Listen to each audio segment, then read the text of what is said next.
Welcome to the Deep Dive. Today we're opening a door into what might be one of the U.S. government's most secret and frankly strangest investigations into UAPs since the Cold War.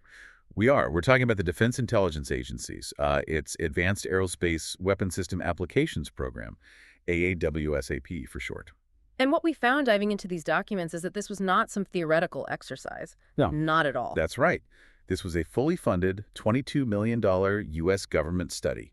It ran from 2008 to 2010, and it was all about assessing a real-world threat. It was the first official funded UAP program since Project Blue Book shut down in '69. And the scope here is what's so fascinating. This wasn't like past efforts where they tried to just explain everything away. AAWSA was told to cast a really wide net. A very wide net. The main contractor, a company called Bigelow Aerospace Advanced Space Studies, or BAS, they said right up front that you just can't separate UAP phenomena from psychic or paranormal activity. It's unavoidable. They didn't shy away from the high strangeness. No, they leaned into it.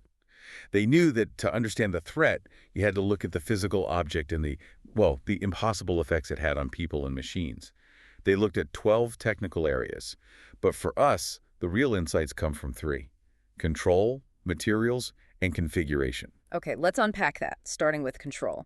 Because when the engineers looked at how these UAPs move, they were dealing with something completely outside of normal aerospace physics. Totally. You're seeing things that can stop and start instantaneously, abrupt direction changes, and the big one, no visible control surfaces. So no ailerons, no flaps, no rudders, nothing. Nothing. And if you don't have those, you're not manipulating airflow. You must be manipulating the environment itself. Maybe space-time, maybe local magnetic fields. They were looking at some really out-there concepts, like using superconducting loops to stabilize the vehicle. Which suggests just a tremendous amount of exotic energy. But the really wild part about the control function wasn't just about flight. Exactly. AAWSAP reported a dual function of control. Yes, the system controls the craft's flight, but it also seems to control humans, animals, and inanimate objects. Think about that for a second. That's the thing you hear in all the reports. Car engines dying, missile systems going offline, electronics failing. It completely changes the threat assessment. It's not just a fast-moving vehicle anymore. It's an interactive weapon that can disable infrastructure without firing a single shot. Which points to this really deep connection between the craft and whoever or whatever is flying it. And that gets us to probably the single most mind-bending hypothesis AAWSAP explored. The idea that the craft and the crew, they function as one. That the entire vehicle is a biomechanical extension of the pilot. A biomechanical extension. So we're not talking about a joystick and a throttle. This is something else entirely. We're talking about a direct neural interface, most likely. A way for the pilot and craft to communicate instantly, maybe using consciousness itself as the control system. They figured that to pull off these maneuvers, the pilot and the craft have to basically merge. That is a huge conceptual leap. And if the movement defies physics, then the materials these things are made of must be just as exotic. What did they find when they actually got their hands on physical samples? They analyzed a few things. One was this magnetic fragment, about 6 millimeters thick, with 5 distinct layers of mostly iron and oxygen. All the analysis showed it wasn't natural.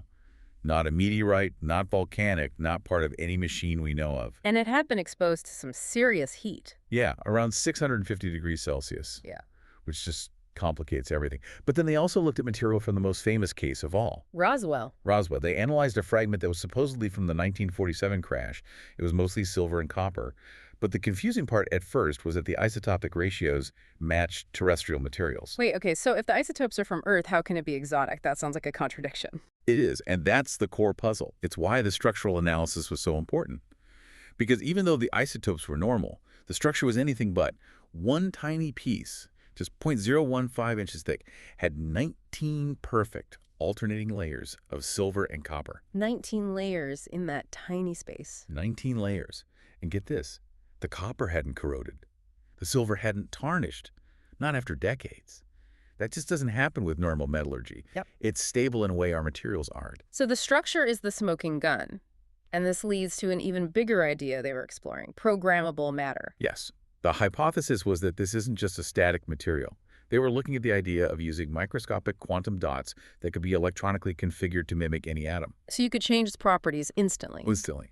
It could switch from being hard as diamond to soft as rubber, or from reflective to completely visible, all with an electrical signal. And that could be a mechanism for shape-shifting. We hear that all the time in witness reports. A sphere becomes a triangle becomes a cylinder. It could all just be the same object reconfiguring itself. That's the implication. It's not a rigid object, it's fluid. It could be reprogramming its own atomic structure on the fly to optimize itself for moving through air or water or space. Okay, so we have programmable materials controlled by a neural interface. Let's move from the lab to the field because the cases they studied show this in action. Let's start with Legal, California in 2009. Right. This case is a perfect example of the interference effects. A retired detective and his family see 7 huge, silent blue lights over their property. They just blink out of existence. Gone. And later, the detective and his brother, who's a total skeptic, they go back out. They do. And they start hearing these loud, non-mechanical clicking noises moving all around them in the dark, as if something was tracking them. And then the skeptic, Roger, he sees something that just completely shatters his reality. He does. He's looking up at the sky and sees this flash of silver, gray, and blue just disappear. But he said the sky itself literally opened and then closed. He described it as a wormhole. This highly educated, rational man was just profoundly shaken. And the electromagnetic effects after that night were undeniable. It was like targeted electronic warfare. Absolutely. The next day, the detective's phone wouldn't charge.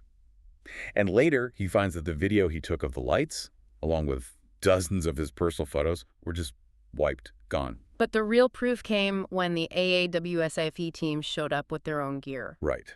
They bring in professional, high-end scientific equipment, an XRF analyzer, a spectrum analyzer. And their fully charged, professional-grade batteries would drain completely, but only when they were on that specific piece of property. So this phenomenon can target and drain professional scientific instruments. That links right back to the dual function control you mentioned. It's not a passive object. Not at all. It's an active system that can manipulate local energy fields to a stunning degree. And this is where it gets darker. We move from tech interference to actual documented biological harm. We have to talk about the North Georgia case with Derek Jones in 2009. This one is chilling. Jones sees a big triangular craft and some smaller orbs, and on impulse, he shines a 1,000,000 candle power spotlight at it. And he got a response. An immediate, aggressive response. A bluish-white beam of light, 2 or 3 feet wide, hits him for about 3 seconds. He said it was incredibly hot, a burning sensation all over his neck and shoulders. And the medical problems started almost immediately. A metallic taste in his mouth, weakness, bad headaches. His blood test came back with all sorts of abnormalities. Then a few months later, 24 painful lumps or nodules appear all over his body. And the diagnosis? The preliminary diagnosis was non-malignant lymphoma, and the Bayas physician's working hypothesis was clear. His injuries were consistent with being irradiated by about 300 Gray. 300 Gray, just so you understand, that is a massive, often lethal dose of radiation. This was a directed energy weapon. That was the conclusion. A high-power, non-ionizing radiation source was used on him. But the story doesn't even end there. The government's reaction is maybe the strangest part. The men in black. Essentially, yes. 2 men in black suits show up at his house, unannounced. They interrogate him about the sighting, take a ton of notes, but refuse to show any ID. But Jones was smart enough to get their license plate. He was. And after BS investigated, that plate was traced unambiguously to a Department of Homeland Security carpool. Hold on. So a secret DIA program studying UAPs finds out that another federal agency, DHS, is independently tracking and interrogating a guy who just got radiation burns from one of these objects. That's what the file says. It suggests multiple agencies are monitoring these high-harm cases, and they might not be talking to each other. Or they're actively hiding their involvement. It turns it from just an external threat into an internal security mess. Let's widen the lens to the global picture now. AAWSAP also looked at historical military cases, specifically Project Colares in Brazil. The Colares files from 1977 are deeply disturbing. It was this huge wave of UAP encounters on an island, so bad the Brazilian Air Force launched a formal investigation called Operation Plate. And these things were aggressive. The locals called them chupa-chupas. Right. They would fly out of the water or into the water, and they were actively targeting the local population with beams of light. And these beams caused real physical harm. What did the doctors who treated these people find? A Dr. Waleed Carvalho treated about 40 patients, and the symptoms were consistent. People hit by the beam were immediately immobilized. They felt a heavy, crushing weight, couldn't scream. They got dizzy, went numb, and had first-degree burns. They all said the light was hot, almost as hot as a cigarette burn. And the beams left marks. They did. These strange, micro-drilled marks on their skin, almost surgical. Dr. Jacques Vallée, who consulted for BIAS, concluded the injuries were consistent with high-power pulsed microwaves and a complex mix of radiation. A directed energy weapon. So this is not just observation. This is direct kinetic interaction with the population. This is a clear threat.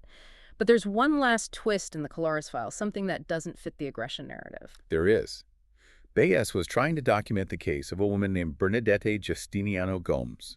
She had Chagas disease, which causes a fatal enlargement of the heart.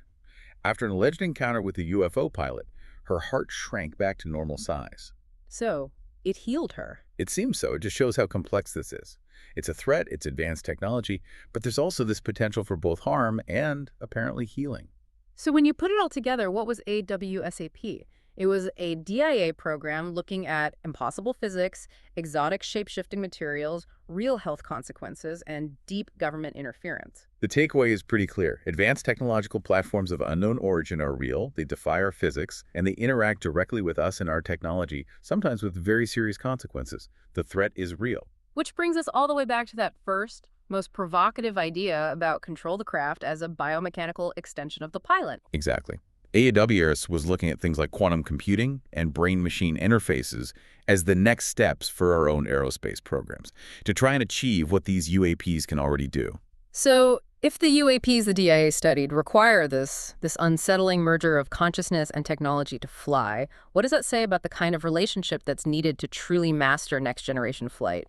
Maybe the ultimate control system isn't a machine at all. Maybe it's consciousness itself. That's something for you to think about as you continue your own deep dive.